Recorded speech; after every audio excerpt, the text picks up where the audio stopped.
Hello and welcome to another episode of the Portrait Profit Show. I'm so glad that you guys are here with me today. My name is Jim Landers, and it is my mission to uplift portrait photographers to make a great income doing what they love.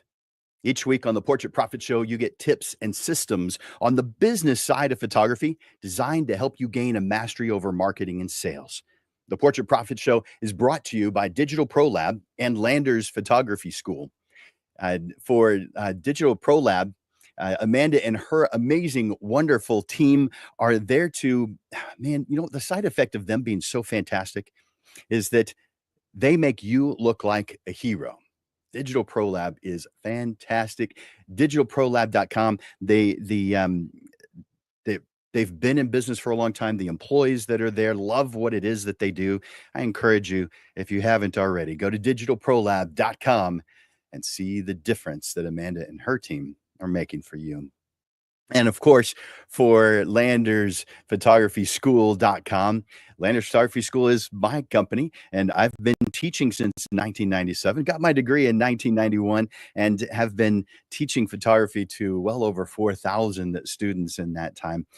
Love doing it. My specialty is on the business side, though, helping you make a great income doing what you love.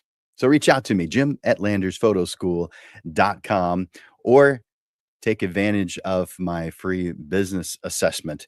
Just take a look at that address right there. You may have to pause in order to write it all down, but that is where you can get a free lesson, free private lesson with me. Ah, man. Today we have a panel discussion, and I know you guys have seen these before, and I'm sure you're excited about it because I am. I've had an opportunity to visit with the panelists, and I'm definitely excited to have them answer several questions so you guys can get some different points of view on some subjects that you may have a question on. Before I do that, I want to encourage you to make comments and ask questions throughout the discussion. And right now, I want you to go to the comments section and enter in hashtag live. Hashtag live. That causes me to know that you're watching live right now on Facebook or Instagram or LinkedIn or YouTube. And for those who are watching the replay later on, please enter in hashtag replay. So I know you watched it as a replay, but you guys are watching right now. Hashtag live. I also request that you share the Portrait Profits Show. As you know, Amanda and I from Amanda from Digital Pro Lab and I deliver the Portrait Profits Show to you every single Monday. We don't read off ads from Indeed. There's no video commercial from Netflix. All the time and expenses, we're funding it from our own pockets. All I ask in exchange is that you share the Portrait Profits Show with others. So click that share button, invite others to the show, and help build a brighter future by uplifting all portrait photographers. I want to welcome you to our discussion today on reinventing your portrait photography business. And that's not the one I wanted. That's the one I wanted. In my 30 years as a photographer, I've hit the reset button several times, though I never really thought about it that way while I was doing it. Only in hindsight did I realize that's what I was doing as I made those changes. Sometimes by choice because I felt some need, sometimes because a client asked. One of the bigger changes we may have made was the switch to 100% digital back in February of 2002. Obviously, since I started in 1991, I started off with film photography, but now it's as of 2000 February 2002, I switched to digital. My work had been used by Kodak. They used my photographs to advertise their new Portra films back in 1999. So just a few years before I switched to digital. So I did feel a little bit guilty for that choice, but I felt it was the right choice to make. And you know what? Whether a big or a small change, each reset did make my business stronger. And I'm betting some of you are feeling that pull to make a change right now. Whether you're lying awake at night wondering if it's time for a change, or maybe you're already in the middle of reinventing your business and you're questioning every decision that you're making. You want to know what's interesting? When I switched to digital in 2002, it felt huge. It felt scary even. After all, changing to digital meant a huge investment in money and time. There was a lot to learn, a lot to figure out. Today, many of you are facing big questions. Should you completely shift your target audience? Is it time to vitalize your pricing so that you're now profitable? Do you need to totally reimagine your client experience or maybe even pivot to a different photography specialty entirely? That's exactly why I've brought together the three panelists today. We're going to have an honest conversation about what it really takes to hit the reset button on your business, whether you're just thinking about it right in the middle of it or you've already come out the other side. As always, for our monthly portrait, our panel discussions, we have a wonderful group of panelists who have valuable insights to share. But this time, each of our panelists has different perspectives, and they're here because they believe in uplifting the portrait photographer community. So get ready to be inspired and help me welcome the panelists by going to the comment section and typing in a thank you message for their generous gift of time. I want to bring on the panelists right now so you know exactly who it is we are working with today. So I want to bring on Abigail, and let's see. Why is she not coming on? Oh. There she is. And bring on Sierra and bring on Isaiah. How you guys doing today? Good.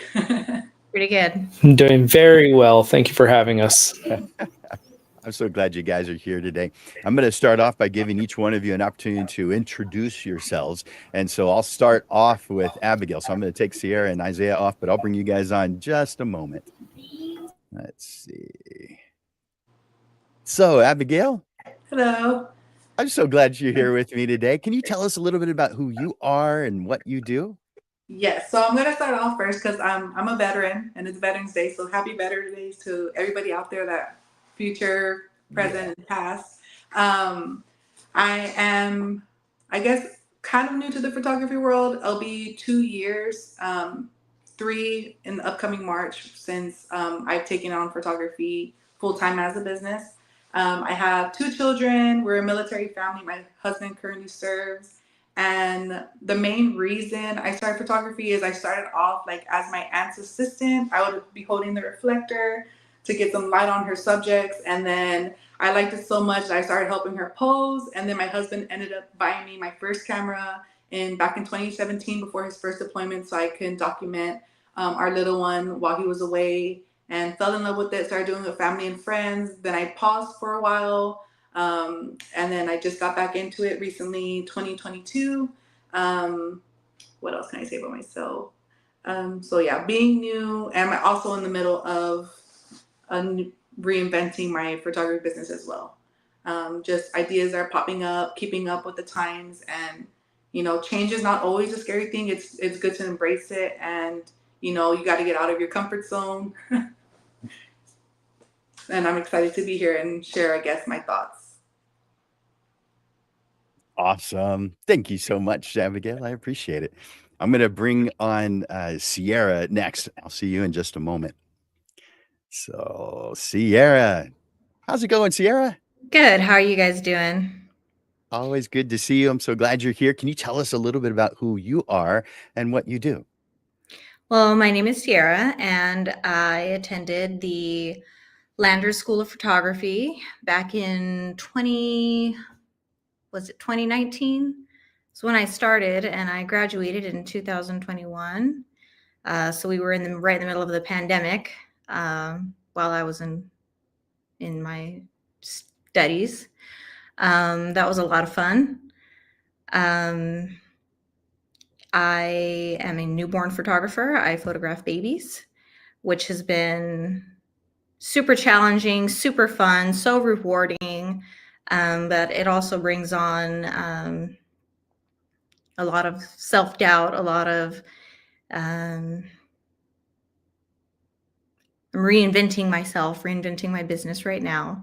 That's why I'm here, I guess. I been on a hiatus for about a year now, and looking forward to hearing from the other panelists so I can hopefully get motivated enough to get back in and work on my own business. Well, I'm glad that you're here. It's always good to see you, and I look forward to hearing what you say, what your thoughts are on these questions that I have prepared for you.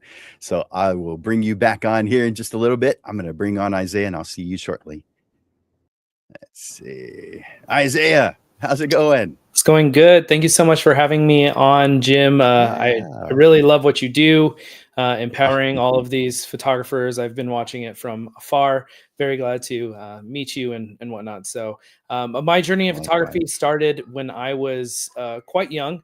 I graduated high school and I was 16, and my mom was working at a fairly successful photography studio in New Mexico. And I wanted money to go to concerts. So my mom suggested training me as a photographer there in the studio, and started doing some event photography. One thing led to another. I just fell in love with it. I was so excited just to play with a fancy camera. That was like the number one thing I said when I was approached to do photography. I had no idea that was what I was going to do. But they said, that they were interested in teaching me photography. And I was like, oh, I get to play with a fancy camera. I am so down with that. So now fast forward, I'm about 14 years into the business. I ran my own photography studio for quite some time out in Albuquerque, New Mexico, and then relocated to San Antonio about 6 years ago, where I've been working my photography business and also videography, kind of in the real estate world, but I still do a lot of portraiture on the weekends and evenings and whenever I get a chance to. So long story, but portrait photography is definitely my first love, and something that I'm truly passionate about, and is documenting people's lives and really freezing that time for the people. So yeah, that's a little bit of my spiel about myself. Nice. Well, I'm sure glad that you're here. I'm going to start off with you with the first question. So let's start with something I think everyone in our audience can relate to. We're going, and I'll put this up on the screen so everybody can follow.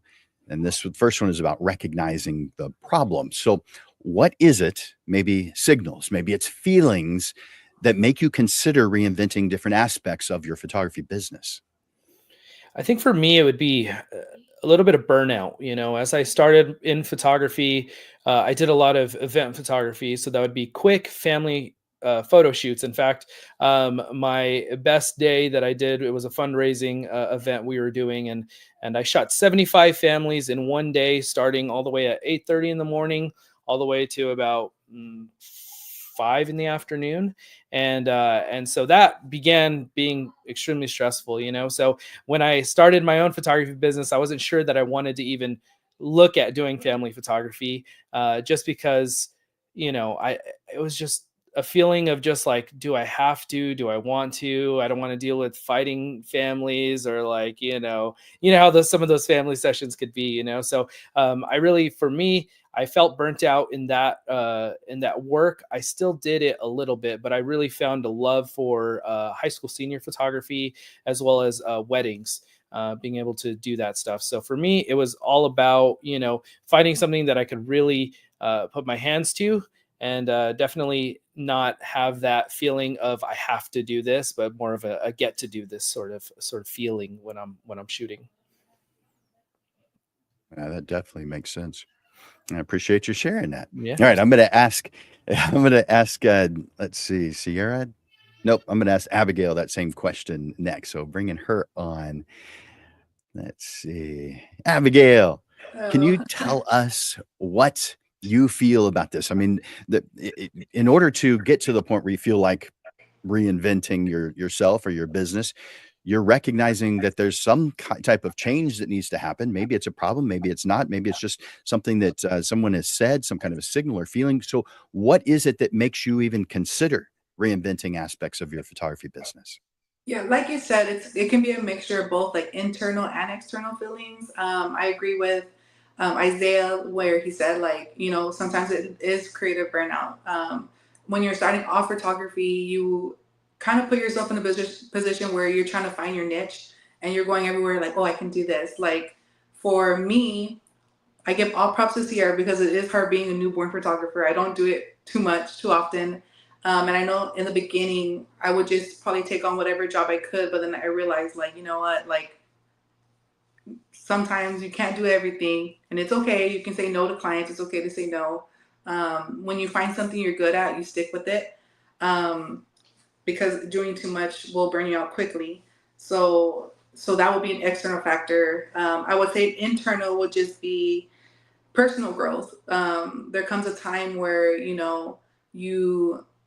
when you start off, you are charging a little less than others because you start comparing yourself to other people's work, and you're like, you know what, they're at that price point. Like, I'm not as good as them. It should be lower. But as you continue to grow, you should continue to raise those prices. Don't be afraid, because at the end of the day, there's always enough clients for everyone to go around. So with your personal growth, like, value where you're at, would be one of the external factors. Oh, internal as well. And then external would be client feedback. Like, sometimes they're like, you're really good at this, but I didn't like this. And you go with it. So take the pros and cons of what they're saying and adjust your business to that as well. I would say reviews really help, and finding a mentor that will help you as well would be good for that aspect. So internal, external, yeah. And then business struggles. I mean, every photographer is going to go through business struggles. It's slow times, and there's times where it's so busy, and then that can also lead to burnout as well.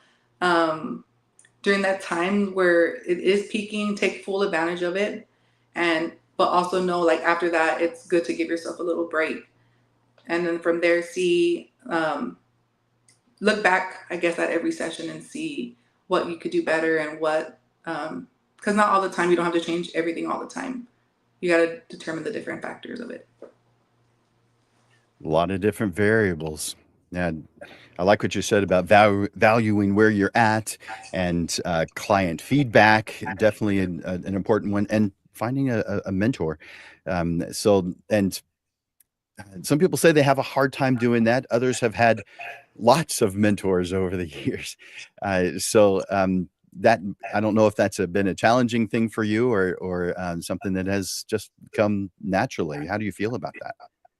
So for mentoring, I do have about one person I really contact a lot. It's someone that I served with in the military.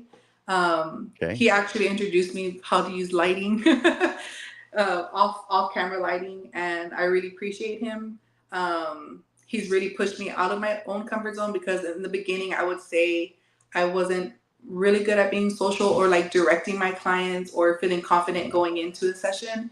And I think kind of shadowing him, and him allowing me to go along with him to his own sessions and seeing how he runs it, let me learn a lot, like, how to connect with clients. He was really good at that, getting connected and just being confident in your work. And he tells me all the time, he's like, you know what, where you're at now, he's like, time to raise those prices. He was like, How did that make you feel when he said it's time to raise the prices? Did you have any specific feelings about it?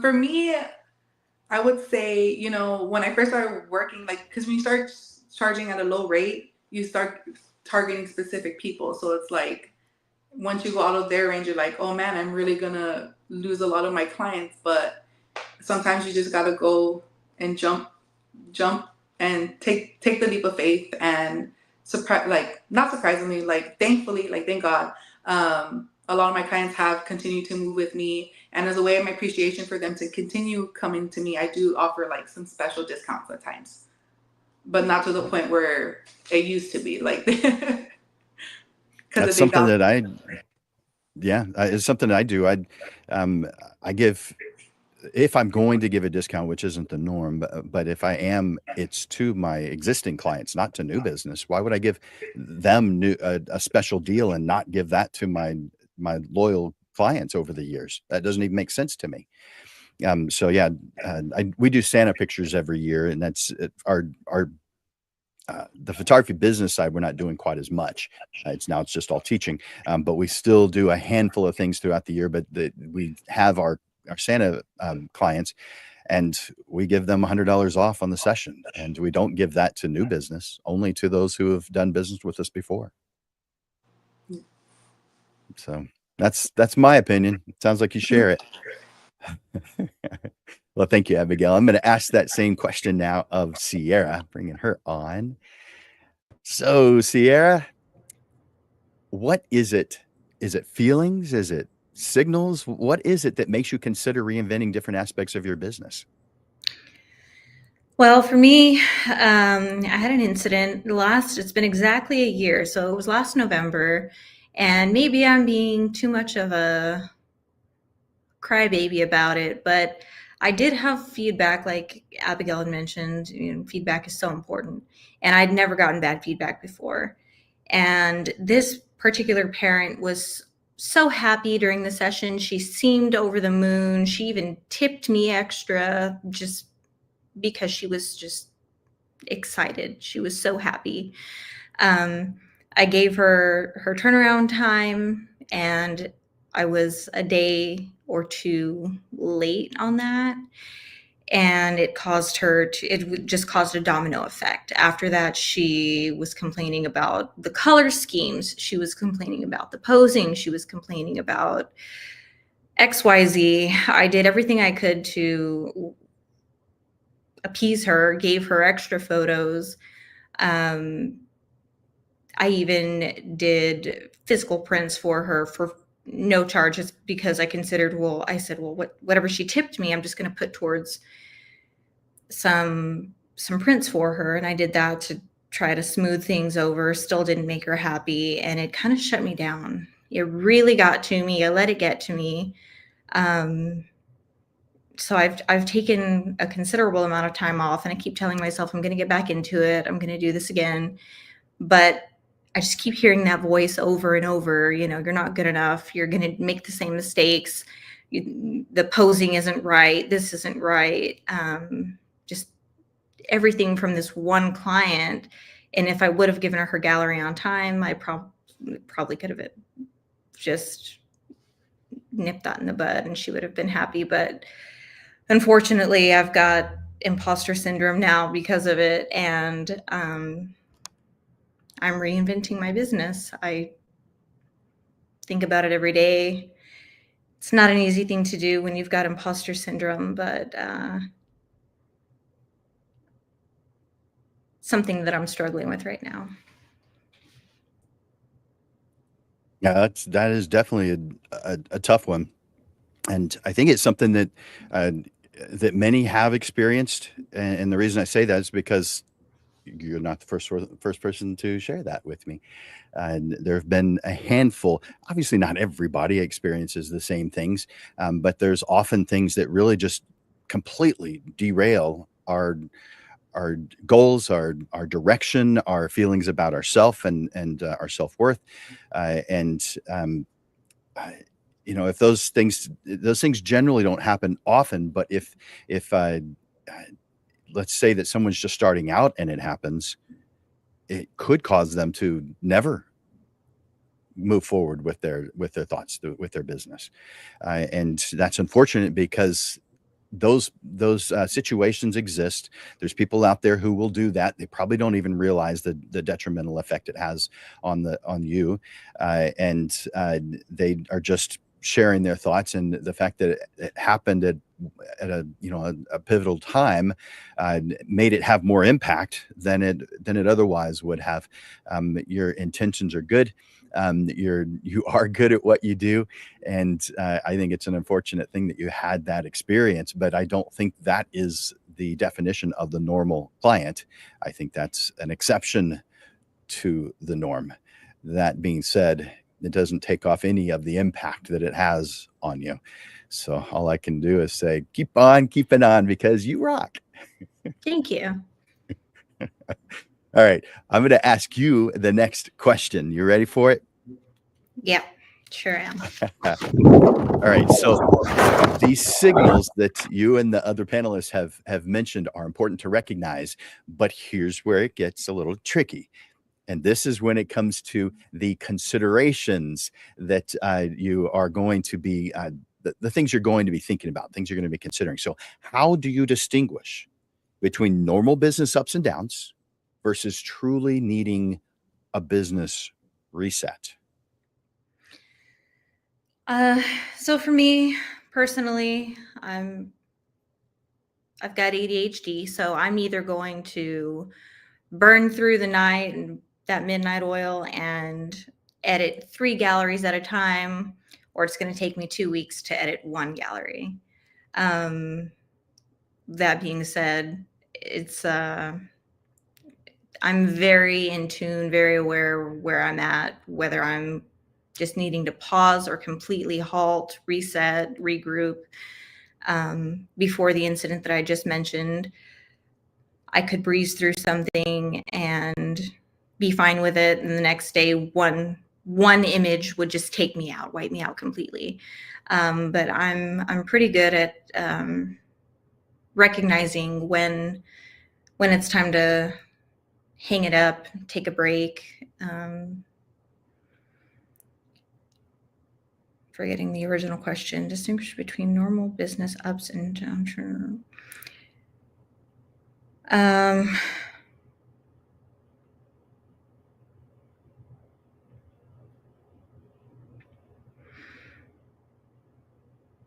Is that a tough one? Yeah, a little bit. Well, I think you've answered it well, unless you just had something more that you wanted to say. But this is just, there's times when we have those feelings, like it may be some client input of some sort. It could be just maybe they're making a suggestion, or an extreme version like the one you shared with us before. But there's times when we actually really do need to make some changes to the business. And there's other times where we just, need to just take into consideration what someone said, but it really doesn't change anything. So would you agree with that there's times when a change really does need to happen, and there's other times where that client may not be the right person for you? I struggle. I'm going back and forth with that. I don't know what the right answer is. Yeah. I think that the example I gave earlier was an extreme, but it did have an impact on me. So I'm hearing both Yeah. things you're saying, and I'm going, both are correct. So Exactly. it can go either way, especially for somebody like me, very, very sensitive. Well, I appreciate what you're saying, and part of the reason I'm appreciating it is because there are those who are watching right now who are really connecting to how you're feeling and what you're saying right now. So thank you for sharing that. And I'm going to ask the same question now of Isaiah, but I look forward to bringing you back on. Thank you, Sierra. Thank you. All right, let's bring on Isaiah. So Isaiah, what are your thoughts about the considerations? There's times when something comes up, maybe it feels like you need to change, but then once you've analyzed it, maybe you don't. But then there's times when you really do truly need a reset. How do you tell the difference between the two? Oh, I think you're muted. Yep. There we go. So I think that comes with just understanding, entrepreneurship. A lot of us photographers are artists first, and we come into this as artists. And artists, a lot of times, we have a certain way that we feel about the work that we're presenting. And so when you're flipping to the entrepreneur side of that, there's something that you have to understand in business. Oh, my camera just stopped. Let me fix that. Oh, no, there it is. Oh, okay. That's my webcam. I'm in my office. So sometimes it's like I was saying, on the entrepreneur side of things, it's just understanding that flip, that sometimes in business, things are going to not be perfect. Every business goes through its ups and downs, and it goes through dry spells and different things like that. You have busy seasons, you have slow seasons, and it's just really kind of taking in the data from your business from year to year, and just saying, okay, this is where I'm at right now. This was my goal. Setting goals is a huge factor for your business. So I feel like that's really a switch that photographers need to have, is just the entrepreneur side of things, less artist, but more on the entrepreneur side. And what I mean by that is just simply looking deeper into, I want, it's kind of like, I'm weird because I'm like analytical with this stuff, but it's like, okay, I may not have a client, like I'm having a hard time because I'm wanting to go back to what the previous person was sharing, because everybody's got clients that are occasionally not happy, but at the end of the day, it's like, all right, well, my business has to go on. I have to keep moving forward. And sometimes, you do have that pivotal switch where you're just like, okay, I do need that reset, And for me, that's kind of what it was when I was doing primarily just portraits. I was feeling a little bit uninspired. I really enjoyed doing video work. And so there was a switch that I had to make where I was like, okay, am I going to go more primarily towards the video aspect, or am I going to stick with portraits, And so I kind of made that jump pretty drastically. But it ended up working out, but for me, like I said, it's definitely just a matter of, thinking about this as a business rather than just, purely just like the art form at hand there. So. Yeah, there's so many different ways to look at it. There's so many different considerations that we have to. Would you agree that you have to know what where you're headed so that you can make the right decisions? Yes, absolutely. Yeah, that's one of the big things that I do every year is just goals. It's like, okay, this is what I'm willing to take on, as far as Yeah. like the amount of clients that I'm looking to go. This is my business revenue I'm trying to hit, and I just kind of flip through those and kind of try and really just kind of set expectations for myself for the year so that I know when I need to work harder, or I can, kind of relax a little bit, enjoy family time and enjoy, a good vacation or whatever it is like that. Nice. Cool. Yeah. Well, thank you for sharing that, Isaiah. I appreciate it. Absolutely. I'm going to ask that same question now of Abigail. So I'm going to bring her on. So Abigail, what are your thoughts? I mean, there's things that really do need to be changed. There's other things that need to, I don't know, just roll down your back and, keep on keeping on. Just, how do you tell the difference between just normal business ups and downs versus truly needing to make a reset in your business? Sorry. I first want to start off by agreeing with what Isaiah just said about, having a goal and vision in mind. I mean, you can't know what to do if you don't know where you're headed. And like he said, like minor business changes, see if that's leading you in the direction you want to go. If it's not, then you take a step back and reevaluate it and come back to it later maybe, or completely just throw it off the paper. So that, like, having a goal. So when you're focusing on your goal, basically, if what you're doing isn't exciting you anymore, or you're losing the passion because you feel you're too focused on the negative aspects of it, then it's time to reset. And like you said, keep pushing forward. Not all the time. You don't have to change your whole business just for one client. Like Isaiah said, you're always going to have those clients that, they're just not going to be happy with everything you do. And when you're first starting out, it can be pretty scary and you can take it extremely to heart. And I think that's when you really need to have your mentor as well, because they can kind of pull you out of that, just being in your mind, get you out of that and encourage you to just keep going on. I feel like if I didn't have the mentor that I had and still have, his name is DeAndre, then I probably would have stopped and been like, you know what, I can't do this. This is too stressful. So I would say the goals and visions is a good thing to focus on. Financial health. If you're stuck charging the same as you did before, and you're not saving as much as you can be the thing about it, like when you first go in, you just think, okay, like I'm just trying to get clients.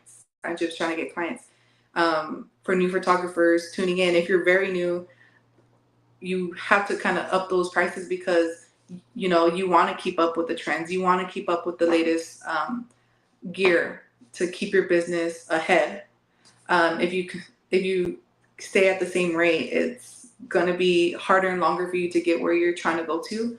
I want to say for Sierra, thank you for being completely transparent, because everyone goes through that. Everyone has how to explain, a bad experience, and that's okay. I think the military in me is like, even when you hit the bottom, the only place to go from the bottom is up.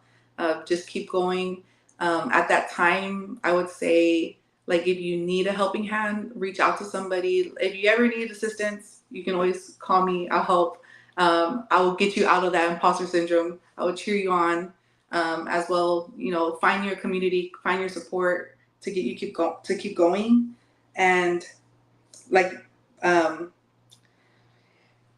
the trending thing. So nowadays, you know, social media is a big factor of getting business, and I feel like if you're posting stuff and you know it's not reaching people, then you go and you research like what is the trends, get on the trend, and from there your business will shift as well. Yeah, that's a lot of good points. A couple of the viewers have pointed something out. You mentioned social media, so I want to bring up Robert.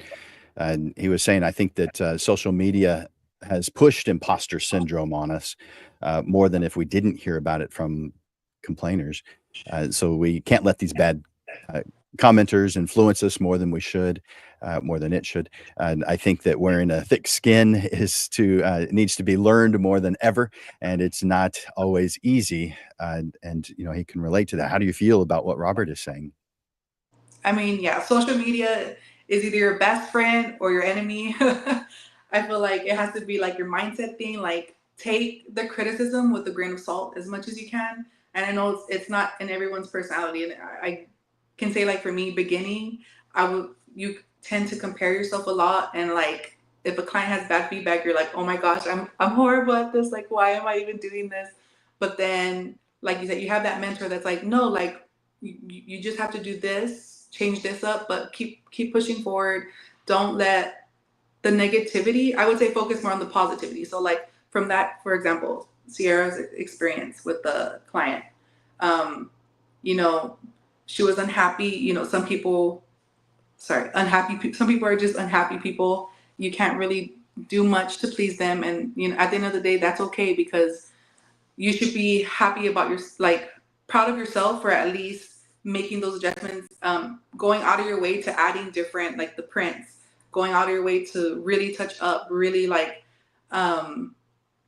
really try to cater to her, to get her out of that negative spot, like to just kind of get her to back up. I mean, it's going to be like that sometimes. You take the positivity. When you get the positivity, just focus on that. Take the negativity with a grain of salt and keep moving forward, and, you know, just keep pushing through, I would say. Easier said than done, but you're right. Absolutely. Well, I want to move on to the next question. Now, before I do that, you guys that are watching, make sure you're hitting that like button. Make sure you're hitting that love button. Make sure you're hitting that care button, whichever one is appropriate. And take a moment to enter your thoughts into the comments. Several of you have already, and I really appreciate that. So let's talk about this next question. So once you've decided that change is needed, the next challenge is figuring out what to do, where to start. So let's talk about priority and first steps. So when evaluating your business for potential changes, what areas are you looking at first and why? So I would say for me, if, like I said, I'm in the middle of thinking about rebranding my business, one of the main factors is where you're trying to go. When you're seeing where you're trying to go, I would say see where you're trying to go in the financial aspect of it, your marketing side of it, and then what are the risks. And from then, where can you, once you're there, write down a couple things from once you get to where you're going, what's the next step from there? Just so when you're there, when you're finally meeting your goal, you have another goal in mind already. For the financial part of it is, what am I charging now? And, you know, there's sometimes where it's good to compare yourself. You see where you're going. You can reference to other people, other photographers, like this is where I'm currently at. I want to get to where you're at. How do I go from there? And then from there, pinpoint the financial aspect. So say if you're trying to get a certain income a month to cover where you're trying to get to, then you got to jot that down. For the competition, analyze the other photographers, to spot opportunities and where you need to improve before you even consider that rebrand.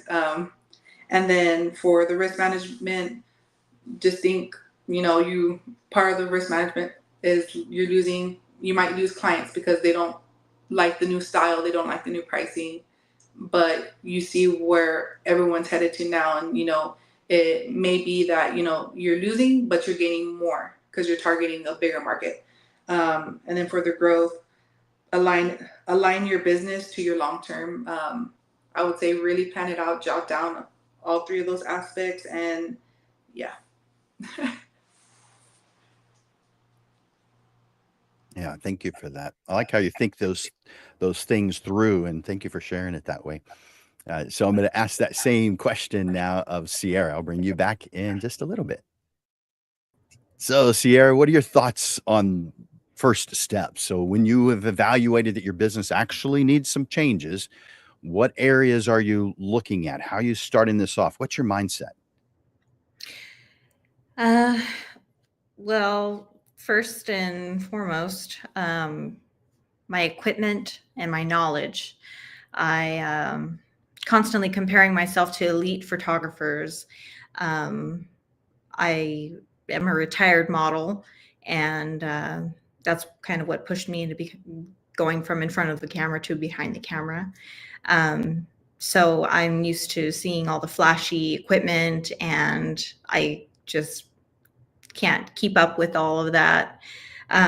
So that's a huge thing for me, is I'm constantly pushing for better equipment, blame my imperfections and my flaws on my existing equipment. It's not good enough. And another thing is knowledge. Constantly doubting myself. Have I learned enough? Do I need to do more research? What am I doing wrong? What am I missing? If something's off, I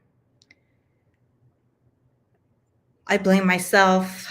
I feel that I'm lacking so much information. There's a world of information out there. There are mentors, like Abigail mentioned.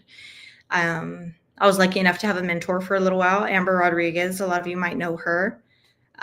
She was a great mentor, but unfortunately she's just so busy, and she is an incredible photographer. She is amazing. If you haven't seen her work, definitely look at some of her work and then come talk to me, because it's hard to follow in those footsteps. But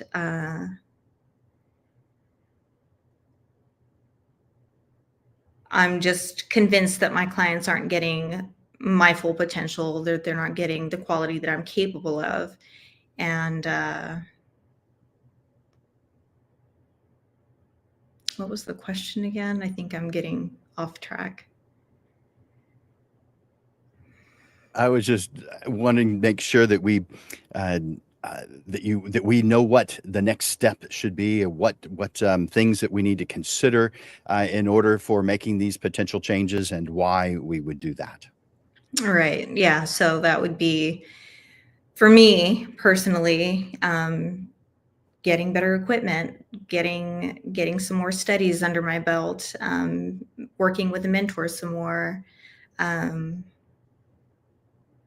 things like that. Nice. Well, thank you, Sierra. I appreciate it. I'm going to ask that same question now of Isaiah. I'll bring you back in just a little bit. So, Isaiah, what are your thoughts on this? I mean, you're evaluating your business, you're looking at potential changes. Why are you making those changes, and what things are you looking at first? So the first thing I would say you're looking at is I would say the I can do that, if you will, the just taking that step of actually doing it, right? Like whether, let's just say it's a different type of photography that you've never done before, and you're like, man, I would really like to try this, but I've never done it, or like Sierra said, or I'm unequipped. What do I do? And I think the thing is just do it. Like you could try it out and see if it's something that that works out. I mean, you might not even like the thing that you're thinking about resetting into, but it's just a matter of like, okay, I'm going to give it a shot. I'm going to run at it. I'm going to make this change, whether that's to your pricing structure, whether that's to your, like I said, the type of photography you're trying to do, or you're going to switch over into the video world. Whatever it is that you're trying to do, is just make that jump. And it's really getting reps in. One thing that I've been telling one of my students at my church that I've been teaching portrait photography to is, it's just shooting. It's just doing more. If you don't do it enough, you're not going to master it. And sometimes it's like, oh man, like I need to, I need to have the right client. I need to have the right thing. Sometimes it's just a matter of just doing it, just finding someone who's got, a kid that needs to get pictures taken, and, taking some friends out, doing some headshots for somebody, and, really falling in love with what it is that we're doing again, and that's something that I've really been getting back into myself, is like, okay, sometimes it's not just about, what I'm going to make for it, but it's like, I want to really try out this new lighting pattern. I really want to try out this new off camera flash thing, or I want to shoot something natural. A lot of times I used to always get, caught up in wanting to have a strobe outdoor on locations. And then, I was like, oh man, I'm not comfortable shooting natural light anymore. So it's like, what, this next, shoot that I'm going to do, I'm going to shoot it all natural light, and that's what I would do, is I would just kind of make those changes, and I would challenge myself to get better in those different aspects. So I don't know if that completely answered your question, but my thing would just, like I said, just go out there and do it. Just take action, just little tiny baby steps to move in the direction that you're wanting your business to go. So that's where I'm at with that, Jim. Yeah, those are good. I appreciate that. Thank you. Yeah. The next question is for you. We're going to start it off with you. Mm-hmm. We've talked about the practical side. Yeah. I want to talk about the emotional side as well. We've touched on it, but I want to purposefully do that. So this is about limiting beliefs and concerns. What's the biggest fear or concern that's holding you back from making changes in your business? I think it would be that the clientele would not be there, but the crazy thing is, we are in such a large market here in San Antonio. I mean, there's literally people moving in every single day, so one fear that I think I've always run into is like, can I get clients? Can I find somebody who would want to pay me a livable wage to do whatever it is I'm trying to do? So that's one of those things that I really feel limits, my ability to go out and like take that next step into, whatever it is I'm trying to do, whatever change that is I'm trying to make in my business, I think that would be the biggest concern, is just like, can I get the client? Can I get the client to sign that checkbook, or to, hand me that credit card, for those price changes, for those things. And I've had a great experience with this in my past. I've had clients that were at one point paying me $400, and then all of a sudden, I made changes to my business, and I let them know, hey, pricing is way different. And if you don't want to book with me, I completely understand.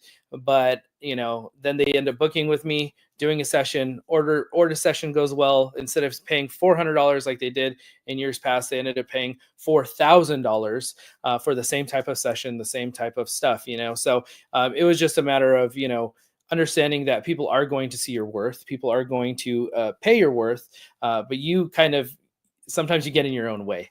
I've gotten my own way plenty of times. I've doubted myself and my abilities and my craft and stuff like that. But at the end of the day, it's my art. It's the client that's gonna they're gonna be happy with it. And a lot of times we're picking ourselves apart to death, and clients are just like, oh my gosh, that was incredible, And I think one thing that we can do is remember, we're shooting for the client. We're not shooting for photographers. That's true. Shooting for the client, not for the photographers. All right. Cool. Thanks for that, Isaiah. I appreciate it. I'm going to ask that same question now of Abigail. So I'll bring you back in just a minute. So Abigail, what are your thoughts on this? I mean, everyone has limiting beliefs. Everyone's got concerns. what's the biggest fear or concern that might hold you back from making changes in your business? It's so funny. I kind of always just want to be like what Isaiah said. But yeah, the client backlash, the fear of losing clients, and is this going to damage the brand that I already built myself on? But then again, you're moving forward, so you're starting the new brand, you're focusing on that. I would say another fear would be you losing your creative identity. I think a lot of the times, like how Isaiah said, like you're like, oh man, I want to try that, and you're so focused on trying that type of photography that you're kind of not focusing on what you're good at, and that can be a scary thing at times, because it's like you want to try everything, but then is that really you? You have to do that session, and if it goes great, that's great, but see how you also felt about it, because if it's something you're not passionate about, it's probably something that should be checked off the list. Another thing is the competition. When you are shifting your brand and you are changing your pricing, it's like, am I still gonna be seen? Because there are a ton of photographers everywhere. So it's about, I would say, is your pricing good enough to where you are gonna reach a good marketing target, good group of people, or is it just you're gonna lose your competitive edge? More and more variables to consider. Thank you for that, Abigail. I appreciate it. I'm going to ask that same question now of Sierra. So, Sierra, what are your thoughts on this? You've shared some beliefs, some limiting beliefs, some concerns. What do you think is the biggest fear or concern that holds you back from making changes that actually produce positive results that you want in your business? Oh, I think you are muted. There you go. There you go. So I've got to agree with the other two panelists. They really hit a lot of the points that I would have mentioned, for sure. Personally, it's kind of going to be a theme with me, you guys. It's a reoccurring thing with all these questions. My biggest fear is failure, is getting told that their gallery isn't good enough, that I'm not good enough, that something was wrong, that I am flawed. And it's only happened once, but it's put me into a year hiatus. It's paralyzed me, and I am terrified to move forward. And I lost my mentor at the same time. So that's definitely holding me back. And as several people have mentioned before, social media doesn't help. AI technology is not helping. It's really hard to compete with AI right now. I don't think that's been brought up yet, but the social media definitely makes me feel like a failure. And that is my biggest fear, is failing somebody else, because doing newborns, these are precious moments that they're never going to get back. They grow by the day. The ideal time to shoot a newborn baby is within the first 7 days of life, when they've got their tiny little features that go away very quickly. I don't know how many of you watching have children, but they grow by the hour. They change. So you want to get those tiny details. You want to get those little feet. You want to get those little hands. You want to get those little eyelashes. You want to get the melia, the little dots on their nose and stuff like that. Some parents just cry during sessions, and it's a really good feeling when that happens. But if you mess that up, they don't have the money that they've spent on you to go out. Well, a lot of my clients don't. I'm very new. I graduated in 2021, but seems like a long time ago. But for me, I'm raising a 6-year-old, so it's not very long at all. And I've been doing this for a very short time. And then you subtract the year that I've been off the grid, and it's pretty scary out there, to fail. And I like perfection. I want to be perfect. And that's my fear. That's what's holding me back in my business, for sure. I bet a lot of us can relate to what you're saying. And everything we create is, as far as our art, it's our baby. It's our, not baby as in your kids, but still it's our creation. And we have an emotional connection to it. And we want those who we're doing it for to have the reaction that we expect them to have of the effort that we've put into it. We want them to love it. We want them to get excited about it. We want them to, when they see us in a grocery store, yell out our name and run over to us and tell everybody around how great you are.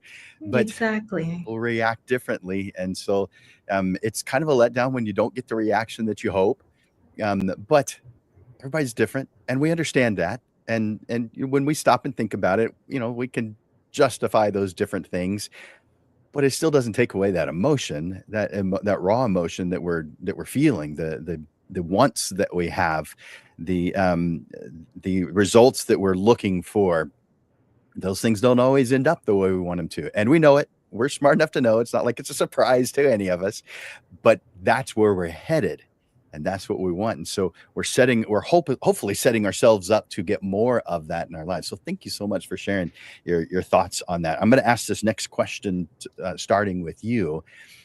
One of the significant variables is when it comes to money. How much money do you want to bring in? But then that comes down to how much money you're going to have to charge in order to reach the amount of income that you need. So how do you approach the financial side when considering or implementing any significant business change? This one's going to be really hard for me to answer because I am so new to the photography business. I'm so green. I am guilty of undercharging. This is going to be a really hard one for me because I am so new. I have gotten scolded by my mentor and by other people for charging so little. But I am just terrified. Like Abigail said earlier, you got to make that leap. You got to Isaiah mentioned it too. You went from $400 to $4,000. I don't feel like same theme, guys. Sorry that I'm keep repeating myself, but I just don't feel good enough as other photographers. So I don't feel like I should be charging as much as other photographers because I feel like I lack the skill to charge that $4,000 or whatever, So yeah, this is probably going to be a question that's not for me. Well, I've got someone commented earlier, and it might apply now. And this was Alfonso earlier. He said this topic is ever evolving, but now more than ever, keeping my prices higher than most weeds out some of the high stress clients. How do you feel about what Alfonso is saying here? Well, this is something that you taught us when I was lucky enough to attend your school. When you still had a brick and mortar building. I loved school, and that was something that you always taught us. If they're not willing to pay your price, they're not your client, and you need to move on and keep looking because there are people out there willing to pay it, and that's your target market. And if they can't, like it's in the words right there, it weeds out those high stress clients that are going to cause you problems anyway. So they just took themselves out, did you the favor. It's interesting how many different ways there are to look at this, and they're all correct, or at least they're all partially correct. What's correct is whatever's right for you in your situation right now that helps you get to whatever goals you have. And that may be quite different than what the next person is experiencing or what tools they implement into their business. So everyone has a different situation. Everyone's got a different set of criteria, set of different concerns that they are working through. But would you agree that the bottom line is define what you want as an end result and then plan a path to get there? Does that make sense, or do you disagree with that? No, that is another thing that you taught us is you make your destination, no detours, no stops at Starbucks. When you figure out that you're headed south from 1604 from your photography school, if you're going downtown, you go straight there, you don't stop, no detours, no flailing inflatable man. Or did I say that right? Inflatable flailing man syndrome, or there you go. Yeah, so no stops, no detours. You figure out where you want to go and you get there. And I'm surprised you remembered that. well, you told it to us a lot. Pretty cool. Stuck with me. Thank you so much, Sierra.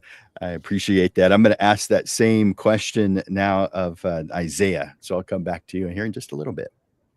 So Isaiah, what are your thoughts on the money side? I mean, when you make some changes, not all changes require a financial change, but some of them absolutely do. And so what are you considering? What are you implementing with these kinds of business changes?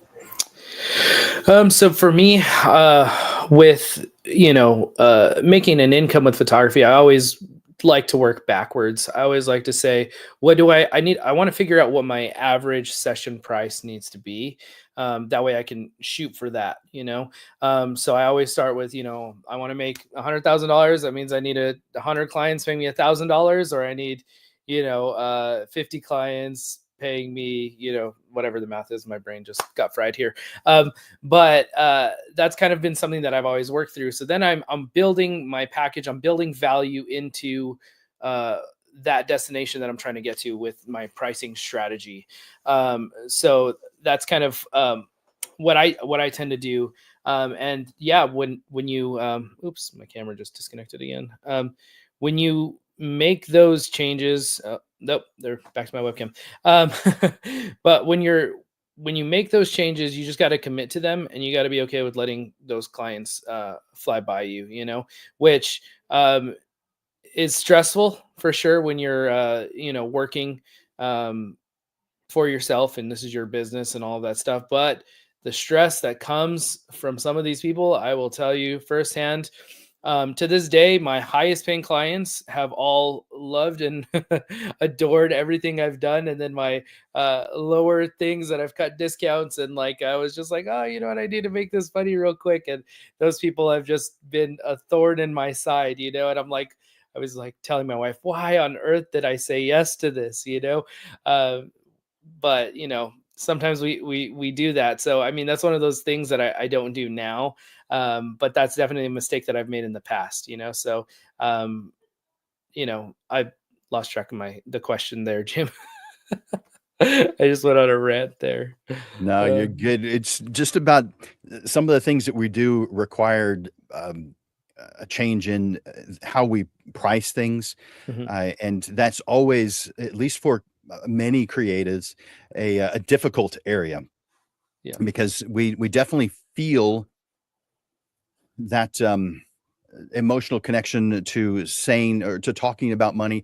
We're curious about how our client is going to feel about the amount that we're charging, and does that play a role, or are you just choosing the tools that help you get to the result that you want? Yeah, I think I'm just choosing the tools. I'm thinking, if I sell more books and I sell more canvases, I can bring value in that because I'm going to buy a higher quality product. I'm not going to be, buying a super cheap product to sell to somebody for really expensive. I'm going to spend a good amount of money. Those people that bought my $4,000 package, they ended up with a wall art gallery that they loved. They ended up with an album book that they're going to cherish forever.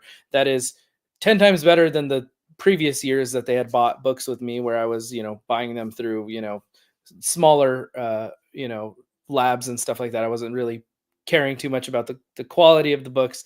Now, I mean, everything I do is going to be at the best quality I possibly can get for those clients, you know? So it's like, it's understanding there's value in the thing that I'm selling and then my art on top of that, you know? So, but one big thing is just cost of doing business. I cannot tell you guys that philosophy and understanding what the costs are to operating a business changed everything for me. I learned that in the Megan DePiero group, and you know, that was just like mind boggling. I'm like, oh, you know what? I didn't even think about, you know, my time editing on the computer. I didn't think about my time, you know, now I don't edit my stuff. I send my stuff out because I don't want to deal with that anymore. But time editing on the computer, time, you know, that I'm out on location shooting, time when I'm, you know, driving to the locations, you know, or if I'm renting a studio, like all of that stuff comes into the cost. The books, the canvases, all that stuff comes into your cost of doing business. You know, your subscriptions, you're using Photoshop, you're using this, you know, you have this software and that software, and, you know, photographers are subscribed to death. I think we're one of the top subscribed professions out there. But it's just taking that all into account and saying, I cannot charge in good conscience, you know, this rate when I know that my outgoing money is this rate. And that's just a commitment you got to make to yourself, and just say, I need to make enough money to pay for all this stuff and give me some profit on top of that, because that's what we're doing at the end of the day, is we're trying to support our families with the art and gift that we have. So that's right. Well, thank you for that. I yes, appreciate that, Isaiah. I'm going to ask that same question now of Abigail, so I'll bring you back in a bit. So, Abigail, what do you think about the money side of things? How does that affect you? How does that affect your business? What are your thoughts on that? Yeah, for me, I would say, I mean, every person is in their own financial situation. Thankfully, I've been blessed enough to where my husband is the main provider, so I don't really have to stress about how much income I'm coming in. I have incoming, but I would set like clear goals for, I guess advice to give, set clear goals, like how much you are trying to make a month, because it's true for some photographers, it's their living. You know, you got to pay rent, you got to pay your bills, and also you're putting money into the gear, your gas, you know, you have to consider all those factors. So I would say, like, set your goal, assess where you're currently at to see if you have money to put in to improve it, to get more revenue back. I like what Isaiah said about, you know, you do have to consider everything from editing to the hours it takes to return a gallery. And then, sorry, losing my train of thought. So yeah, review your cash. And like Isaiah said, like, there is a time where when you're beginning, you're just charging whatever you can just to get the clientele. And at that rate, you start getting burned out. So I would say get to a price point that is going to be beneficial to you, because if you are charging your worth, and say, you know, your work is worth a lot, you're charging the amount. So even if you aren't having as much clients coming in, you're still making it back. You're still making whatever money you need because you are charging a higher rate. Another thing would be monitoring your progress. So if you are charging, you go and you make the shift to charge more. Are you getting that clientele like you thought? If not, then like Isaiah said, like sometimes, you know, you throw in a couple discounts, throw in a couple things just to get the money currently needed in there. So that's a big thing as well. And as well as, you know, thinking about the money you're bringing in, sometimes you are going to need more because is unexpected finances that happen. Your car can break down. Your camera, God forbid, breaks in the middle of something, and you don't have a backup camera, so you would want to invest in something like that. So just like that. So set your goals, review where you're currently at financially, and plan for the unexpected, because anything can happen.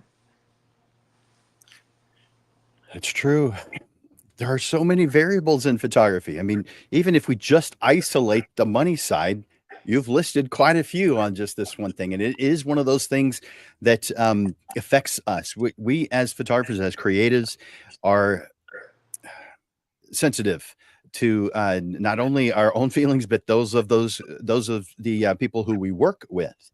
And so we do play we do put money in that same category. We're feeling it, but we probably, when we're thinking about it, when we turn off the emotions, if we are able, we probably see some clearer direction when it comes to money, clearer direction when it comes to business decisions. And so, how do you feel about this statement? I think that emotions play a role, but if they lead the decision making, they cause a problem with your business.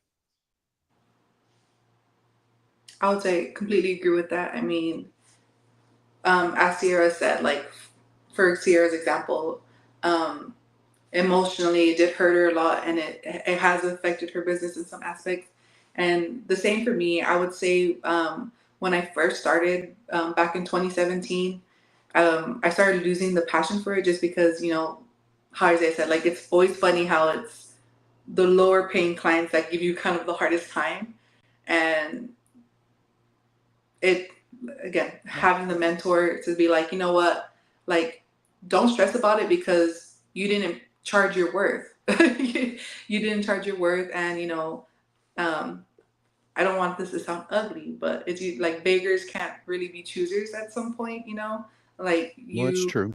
you pay a certain amount and you're expecting over the top. Like if you wanted that amount, you gotta, then I have to, and for example, like for the whole turnaround time, when I first started, when you first start out, you kind of want to be a people pleaser, Yeah. just to keep the business going.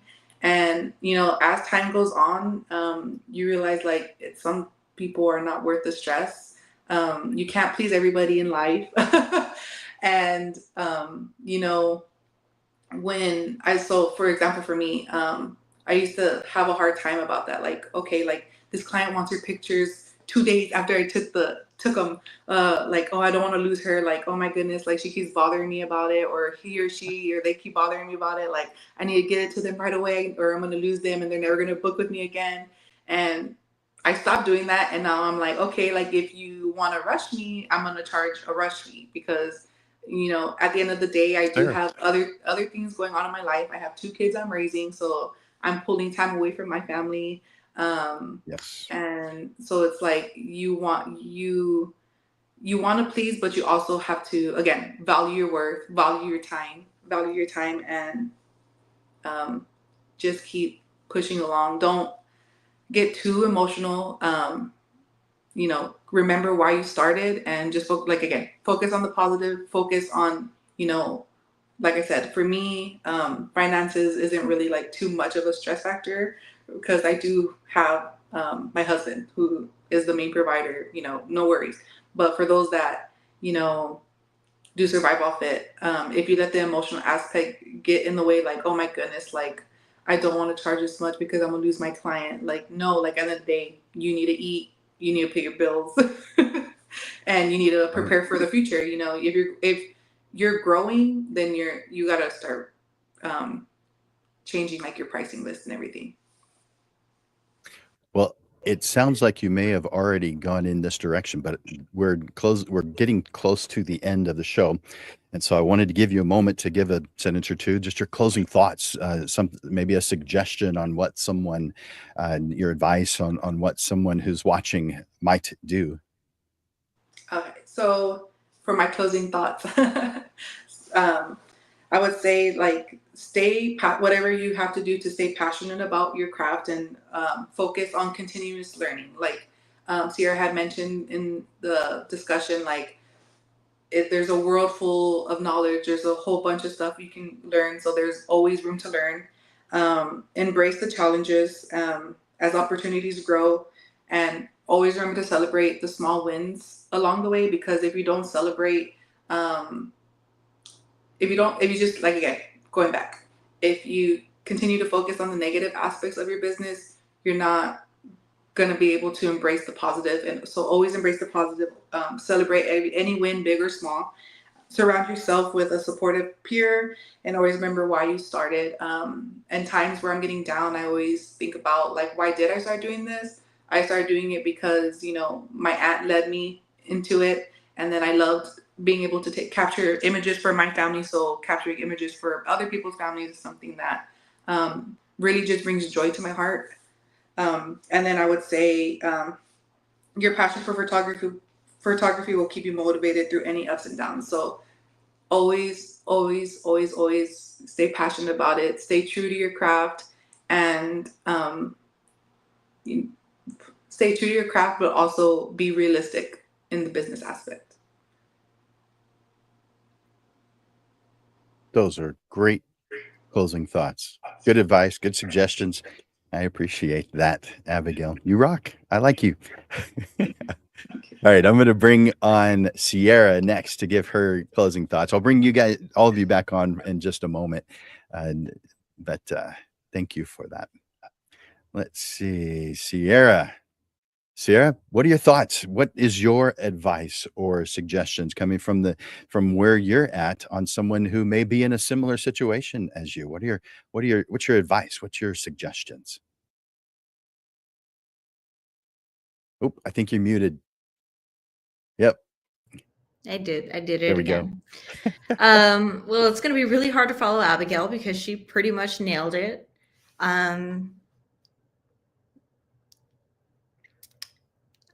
For somebody like myself, like she said, remember why you started, stay passionate, don't celebrate the small wins. And that's something that I need to really focus on, is the small wins, because small wins become big wins. And I know these are things that you taught us and you distilled in us, and things that I remember from school. And I had a great mentor while I was under your tutelage. So closing thoughts. Hard to follow Abigail on this one.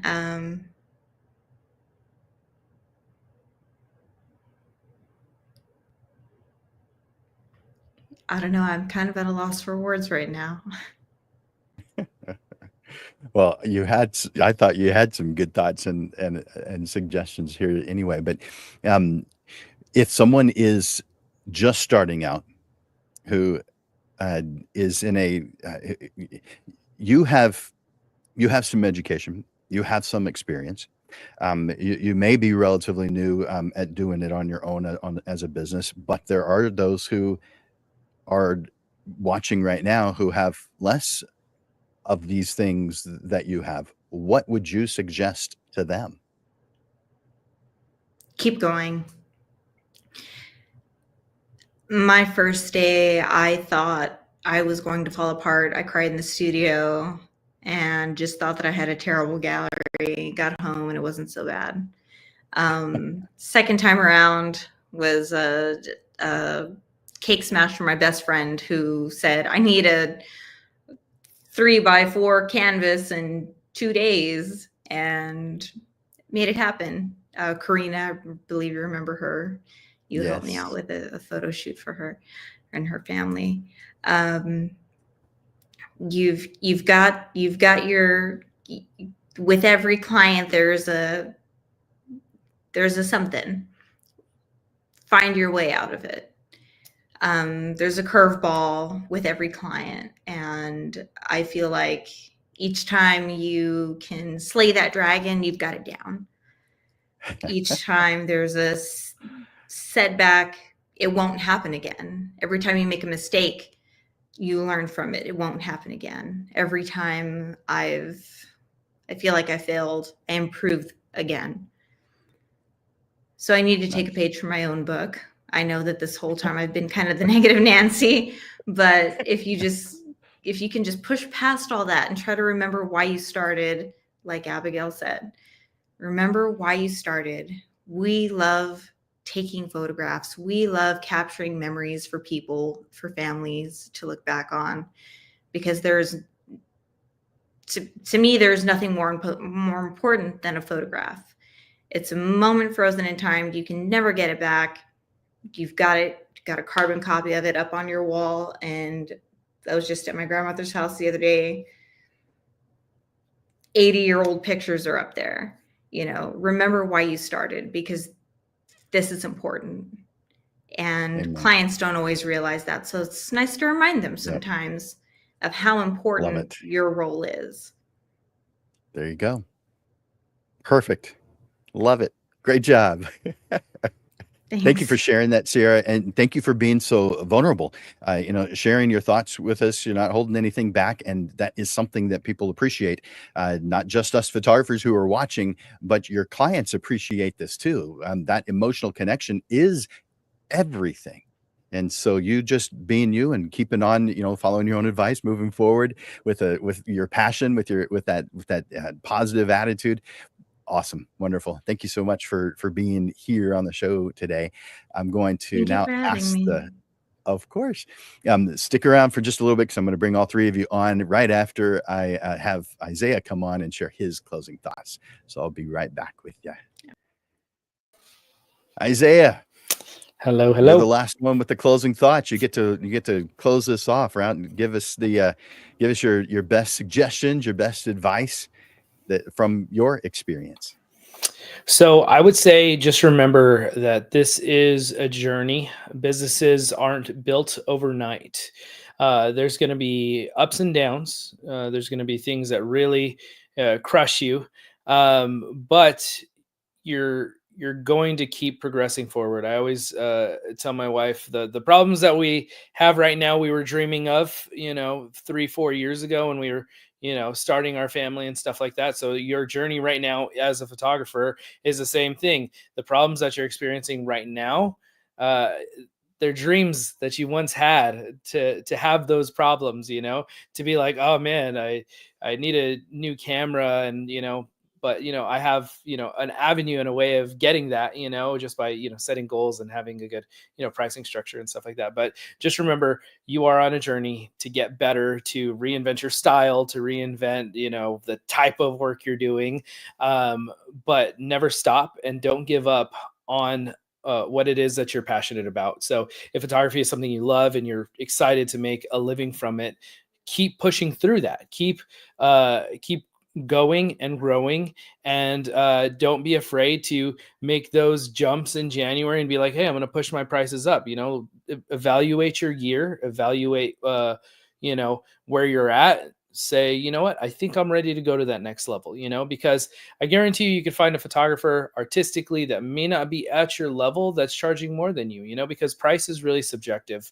Price is what the client is willing to pay and the value you're able to bring to the table. So, I mean, I have this all the time where I'm like, wow, I'm looking in these groups and I'm seeing all these photographers that are making so much money. I'm like, man, like, not to be mean, but it's like, wow, I feel like I could have done a better job than that. But why am I not charging as much? Because the value for one comes, from, building it with a client. And then the other thing is just believing in yourself enough to charge it. The biggest thing you can do is be quiet after you present your price point. So, and just let the client communicate to you where they're at. So don't forget, you guys, it's a journey.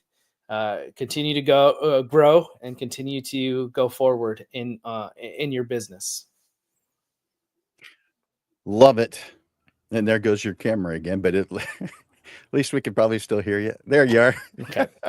It's the browser. It keeps saying browser disconnected your webcam. I'm like, I don't know. Huh.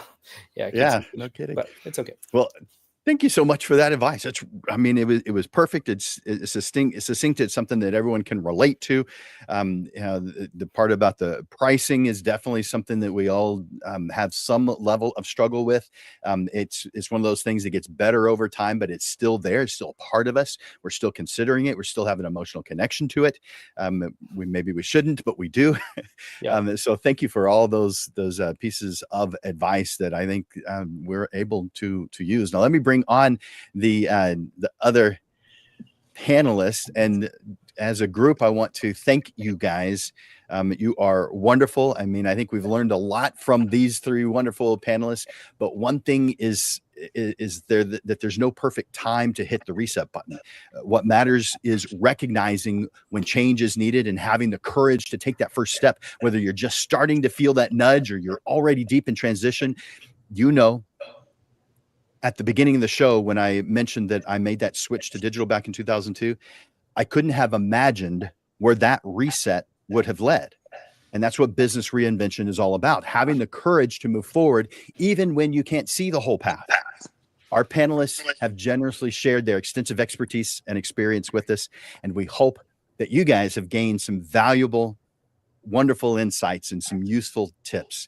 You guys are amazing. I really thank you guys for spending your time, for sharing your thoughts and being open and available to share your insights and your experiences with us.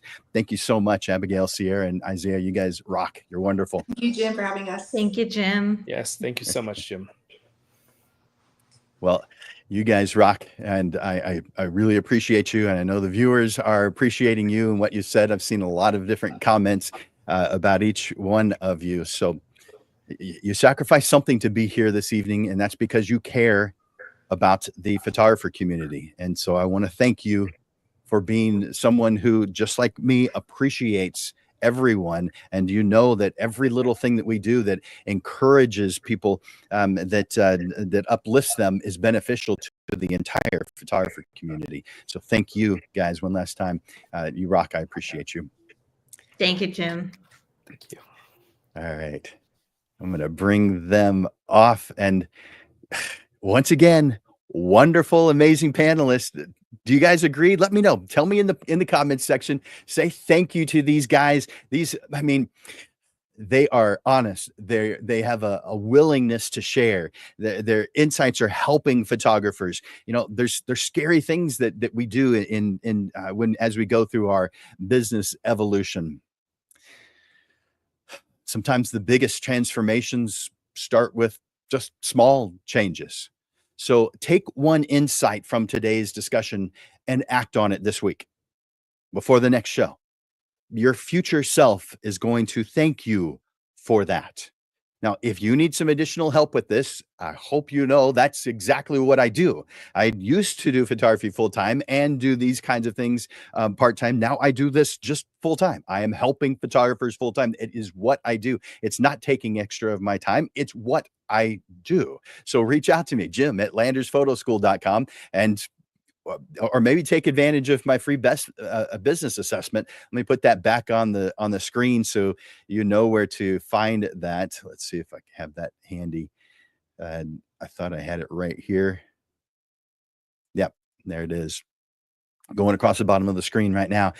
So just write down that URL. That takes you to my calendar, and we'll schedule a 15-minute private session, just you and me. We'll talk about what your goals are, where you're headed, find out what is right for you going forward. I'll leave that here just enough to go through one more time.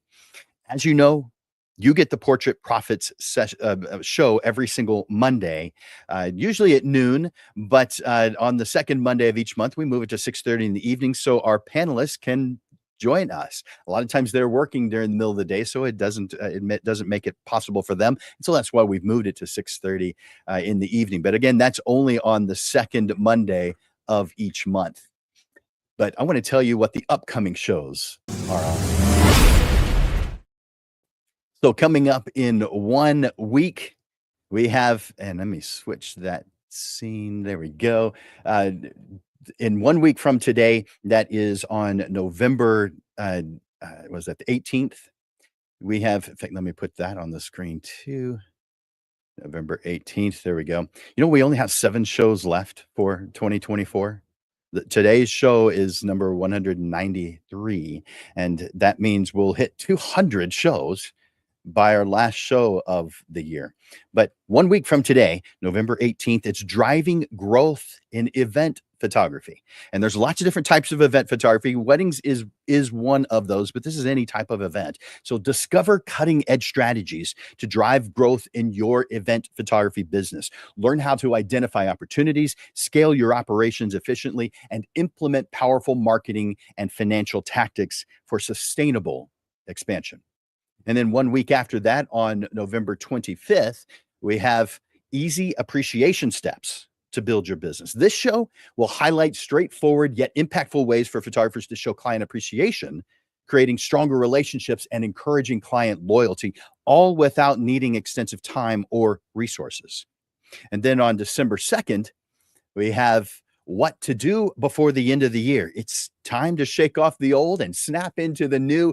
We're focusing or refocusing our attention on enhancing our lives. This episode is your playbook for ending the year on a high note and stepping into the future with confidence and clarity.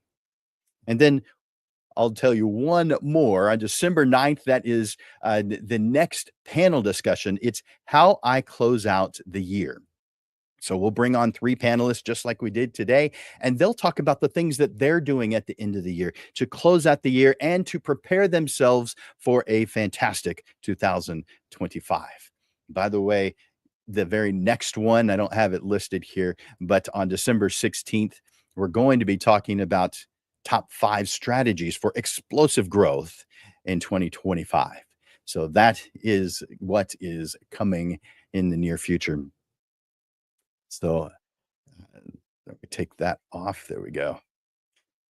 So a lot of things planned as we bring today's discussion about reinvention to a close. I want to once again express my sincere gratitude to our panelists, Abigail, Sierra, and Isaiah, for sharing their invaluable wisdom and experiences. Their journeys remind us that change is about evolution and about growth. You guys, Lens Legends, let their stories be a reminder that while we are imagining or reimagining our businesses, we're also creating legacies both for our clients and for ourselves. Photographers aren't just members of some profession adopting or adapting to change. We're constantly evolving storytellers who leave a mark on the world through our moments, through the moments that we capture and the memories that we immortalize. You know what? We're the guardians of moments, the crafters of heirlooms, the architects of history. And as we move forward, armed with the insights and inspirations from our wonderful panelists, let's challenge ourselves to embrace change, to push the boundaries of creativity and professionalism. Let's commit not only to enhancing our skills, but also nurturing the bonds that make our photography community a source of strength and innovation and collective achievement. Thank you once again, wonderful panelists, Abigail, Sierra, and Isaiah, for your generous contributions of thought, advice, and time. And thank you, Lens Legends, for your time and attention today. I encourage you to join me for our next live stream 1 week from today at noon. Every Monday, join me for the Portrait Profit Show. For Landers Photography School and Digital Pro Lab, my name is Jim Landers, and I'm bringing you the weekly Portrait Profit Show. So until next time, Lens Legends, keep thriving, keep growing, and keep making your mark in the world. I look forward to watching you grow. You guys are awesome. Bye for now.